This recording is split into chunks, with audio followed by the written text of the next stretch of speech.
there is so much information. I feel like if you are in like this fitness and health space, you open up Instagram and you have like 10 different influencers telling you different things. One is telling you like, oh, stop eating carbs. The other one is, oh, you need carbs for energy.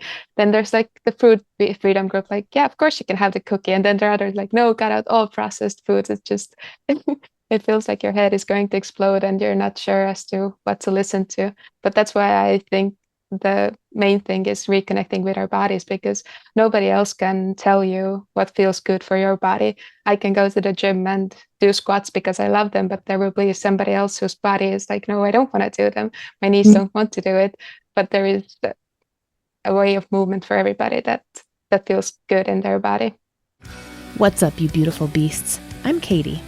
I'm on a mission to help humans become their favorite versions of themselves and to strive for overall health by healing their relationship to food and exercise, healing their relationship to their body, and most importantly, healing their relationship to themselves, all without ever having to step on a scale. I have had the privilege to talk to all kinds of different humans who have been through a plethora of experiences just being a human and existing.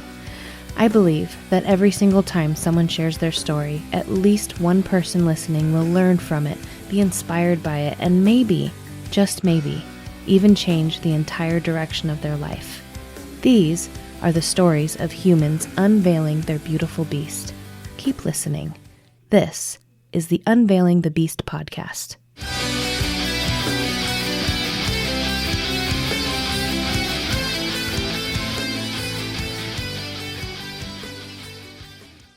So can you tell me a little bit about who you are and maybe why you think you are who you are?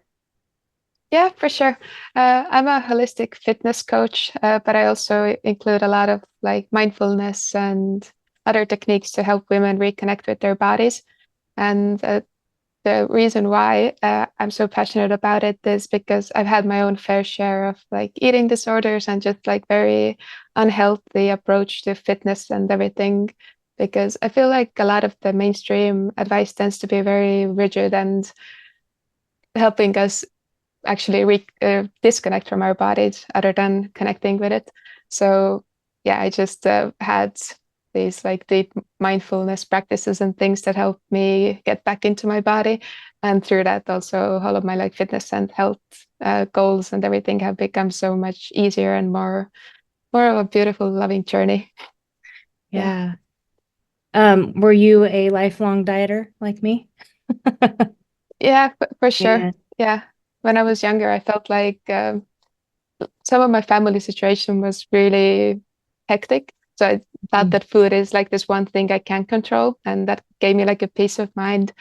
So yeah, I would diet really, really extremely, just cut out all foods, and it would be awful just seeing food as an evil thing and not realizing that there is something beneath it all that is causing the disordered eating patterns in the first place.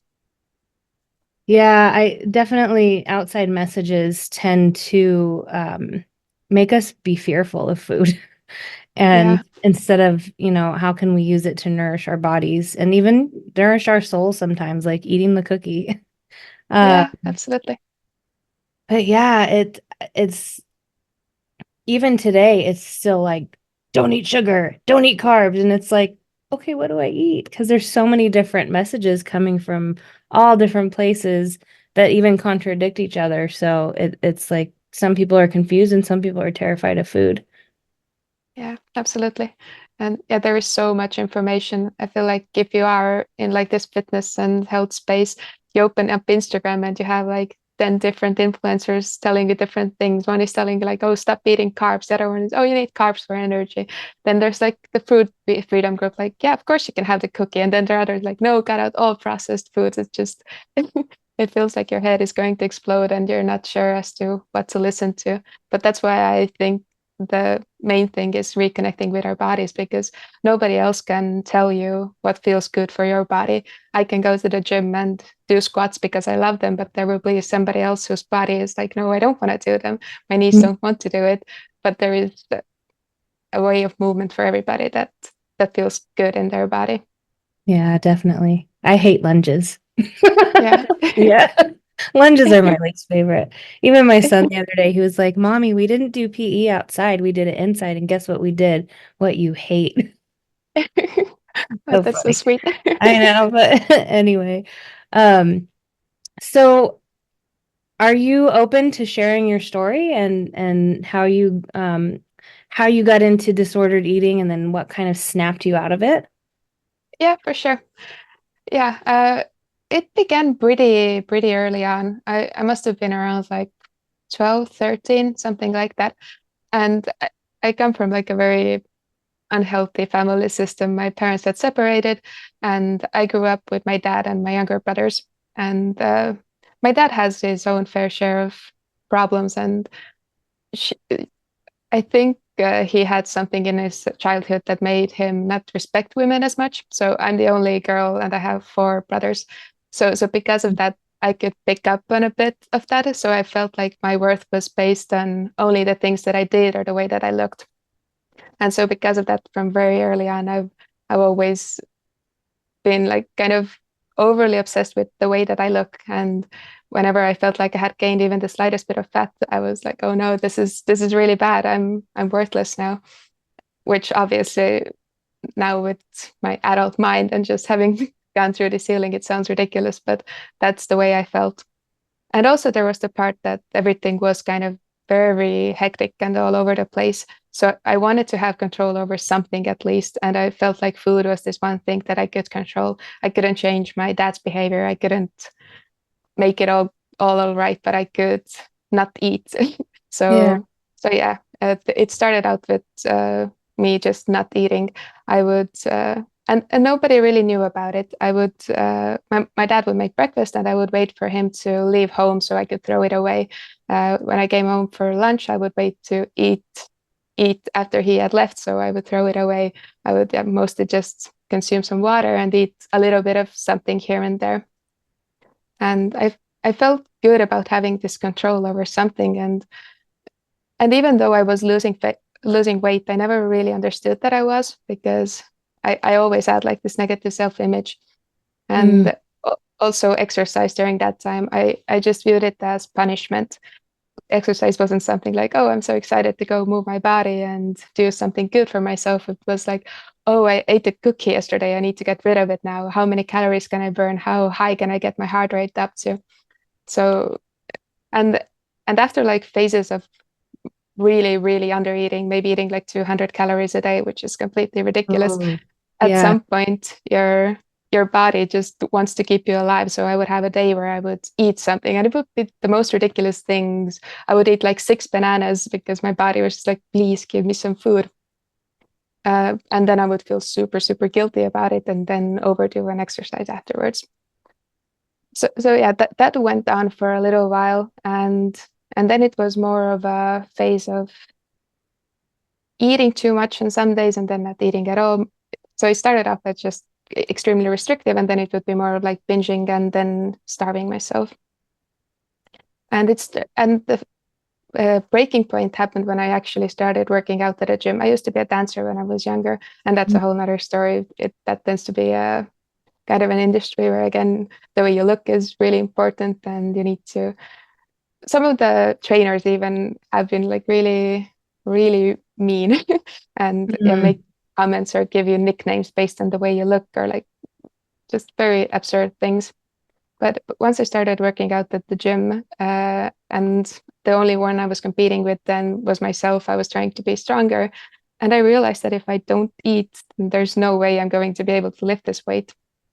And it began as like this really slow journey of really understanding why was I even being so restrictive with my diet in the first place, and understanding that there was this feeling of unworthiness deep down. And I tried to do all of these different things to fill this hole that could never be filled with with Yeah. restriction or food or anything like that.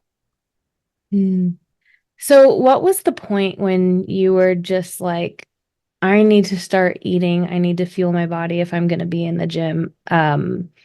And how are you able to change that mindset, um, and start your healing? Does that make sense? Yeah, Because a lot yeah, of times people will like they'll realize they need to eat, but then they'll eat and they'll just feel guilt all the time, which is also very unhealthy. So, how are you able to change your mindset and not feel the guilt, I guess? yeah. It is definitely a journey. So when I started it, it was definitely I needed to just reassess very often. And yeah, as I mentioned, going to the gym was one of the big parts of it because it really shows you how you're treating your body. So when you have a plan you're trying to follow and you know you want to be adding on weight or more reps or something, you it clearly shows you if you've been under eating or maybe you haven't been sleeping well or any of these things.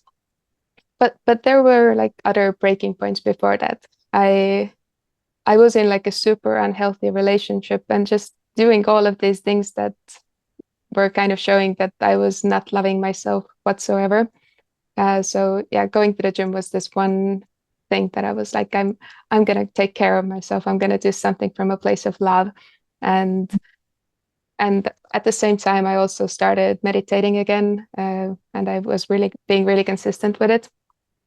So yeah, other than just going to work out to try to fix the way that I look or change the way that I look, I I viewed it as completely differently. I wanted to do something from a place of love. And yeah, I started realizing all of these ways that I had been treating myself just really poorly. And instead of this loving relationship, it was like a very hateful one. And I realized that there is no reason why I should be punishing my body. This is the one relationship that I should be putting the most effort into because it's the only one that I need to have. All of the other Yeah. relationships are, I can choose to have them. But if this relationship with myself is so messed up, I can't really truly love others either. So yeah, I actually went to like a 10-day meditation retreat where you did nothing but meditate. You weren't allowed to even look others in the eye, and you woke up at like 5 or 6 a.m., had like a very light breakfast, and then you started meditating, and you did that until the evening with little breaks in between. And whilst I was there, I was able to let go of all of the unhealthy relationships and things for the duration of it, and being in that silence and just very open to feel what your body is telling you, what your heart is telling you. I started seeing things really clearly. I saw that there were people I needed to let go of and patterns that I needed to let go of. And yeah, also the food wise, the food there was like super, super light, but it was extremely healthy. So it felt like this kind of a cleanse to my body. Mm. Um, Before that, I had some friends who we would drink quite a bit with. So my body was kind of also purifying from that. And once I got back from that retreat, I was like, no, I don't want to do any of those things. My body was just giving me like a strong no to all of it. I did not want to see the people I would hang out with. I did not want to drink anything. I did not want to eat foods that would make me feel bad, nor did I want to just completely restrict any of that. So yeah, it was just all like really deeply connecting with my body and listening to what my heart was telling me. And as I mentioned, there were definitely phases where it was harder. I still felt guilt when I ate something, or like these thoughts were creeping up, like, oh, you should go and work it off or Yeah. exercise a bit harder. But yeah, just this awareness. And in the beginning, it's really tempting to kind of fight these thoughts, be like, no, no, I don't want to think this anymore. We're trying to get rid of it, but that doesn't help either. It's showing love to those parts as well, being like this inner child healing, kind of Yeah. understanding where these parts are coming from as well. And yeah, just very lovingly being like, hey, I completely understand where this is coming from, but we're gonna try to do things a bit differently now. So if you would trust me to please take the lead on this one. And in time, they kind of start to release a bit because they do understand that you're not trying to forcefully get rid of them or hurt yourself anymore. Yeah. So, I think I love that you bring up that the thoughts do come back because a lot of people yeah, think that once they start healing, it never comes back. And reality is, I feel like the longer the person has been in the unhealthy state of mind, Yeah. the the more often the thoughts will come back in the beginning, but also the longer you're in the healing process, the Yeah. longer in between those thought patterns come back. And so I like that you bring that up. And I also wanted to talk about it seems to be an ongoing theme with the guests that I've been interviewing of going on your health adventure from a place of love rather than a place of Yeah. hate. And it's such a beautiful I don't want to say easy, but it's kind of like a first step tweak that I would encourage listeners to do if they need somewhere to start is just tweak where your mind is coming from and think of it not like I hate my body and therefore I'm going to change it, but more so like I love myself and I want to love others, and therefore I'm going to love on myself by listening to my own body and reconnecting the mind and body. And so it's this beautiful thing. I feel like the at least the last five people that I've spoken to um have brought that up just coming from a place of love. So, That's beautiful. I love to hear that. I'm so happy that more and more people are sharing this message as well. Because yeah, it I think I recently made a post that was one of my favorites because it so simply just shows that as well of just turn your like health and fitness practices into a form of self-love. So don't work out to one day love yourself. Do it because you love yourself. And yeah. even if your goal is to change your body, that should be the byproduct of it.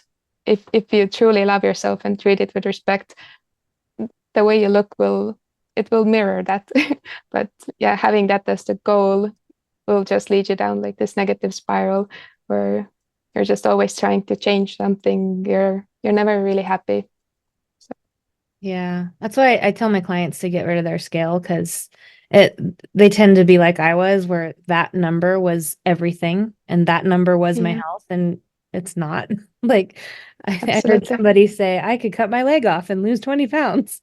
Um, but what I do tell them is like when you focus on the behaviors and habits, the weight loss can be a side effect of all that. Yeah, And some people who aren't eating enough, they'll gain weight because that's what their yeah, body needs. And so I just tell them, get rid of your scale or at least have somebody in your house hide it from you for a while. Because yeah, you don't need to know, not that weight isn't important, but for that to be your focus, it kind of like it distracts you from noticing all the other changes that are happening in your life. absolutely. So, yeah. Yeah, and the weight doesn't show so many things. I've been the same size that I am right now, but I've been 10 kilograms lighter or like 20 pounds lighter at the Hmm. same size because I've just built a lot of muscle, but the scale could never tell you that. So I have no idea how much I like weigh on this day. I don't use that as the primary thing to really track, but yeah, Yeah. it can be really unhealthy, and especially as women, our weight tends to fluctuate quite a bit. So Hmm. I've heard a lot of advice being like, weigh yourself every single day, but throughout our menstrual cycle as well, we will have like it could be like up to a kilogram of or like over 2 pounds of up and downs. So Yeah.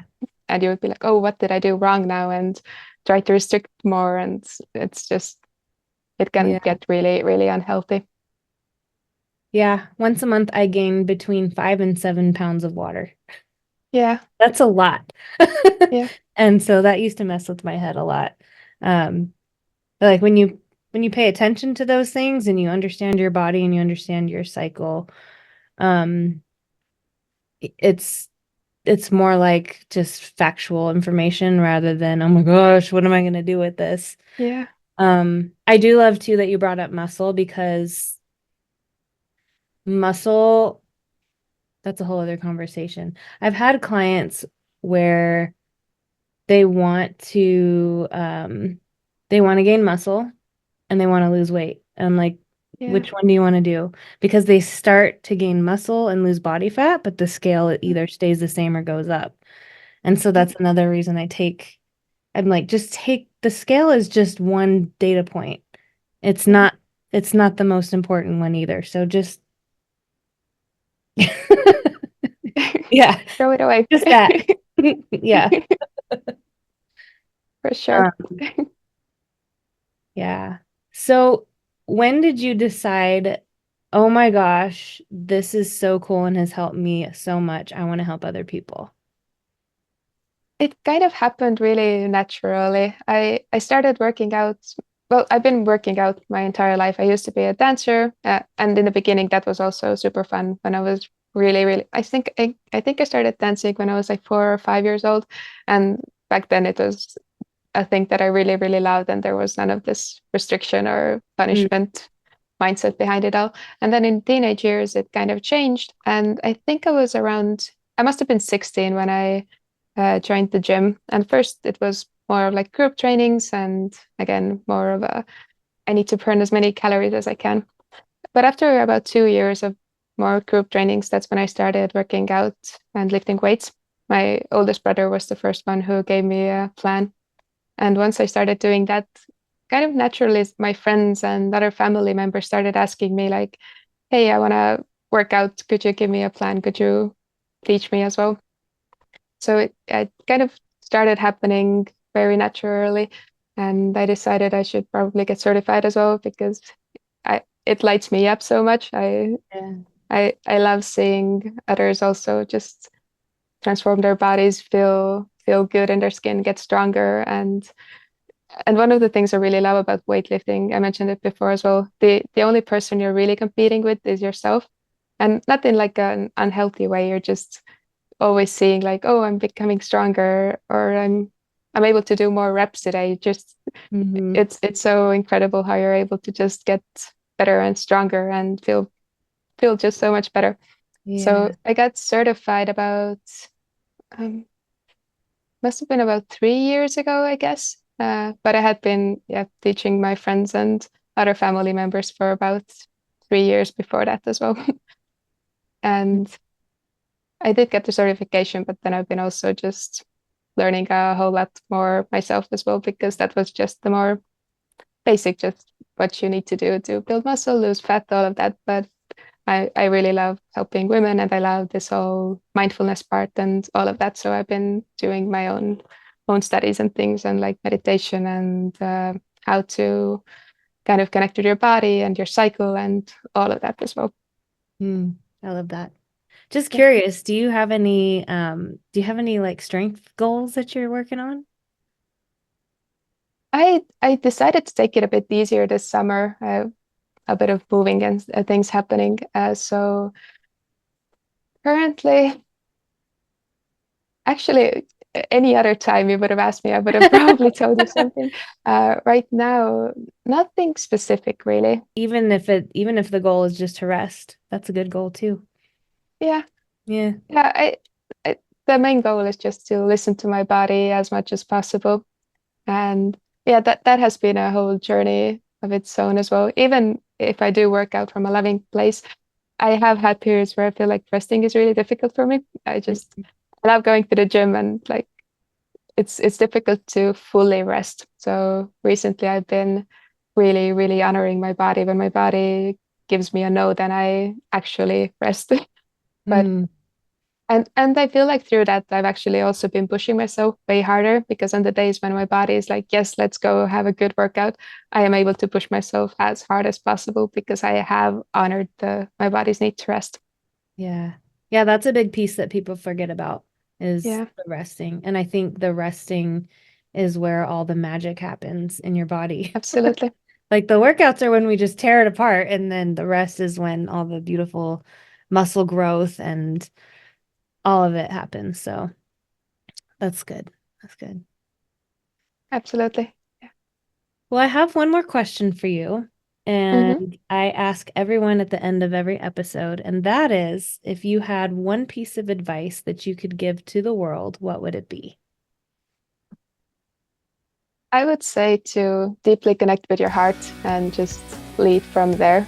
do everything from your heart center, from a place of love, whether it be your nutrition and your workouts, whether it be the way that you talk to others, just the feeling to move through this life with should be love. That's the biggest thing. It changes everything. And it's so simple, but the changes it's able to give in every single area of your life is just miraculous, honestly. I love it. That's beautiful. Beautiful beasts, Marelle-Merita Seren, signing off. Until next time. Palaka.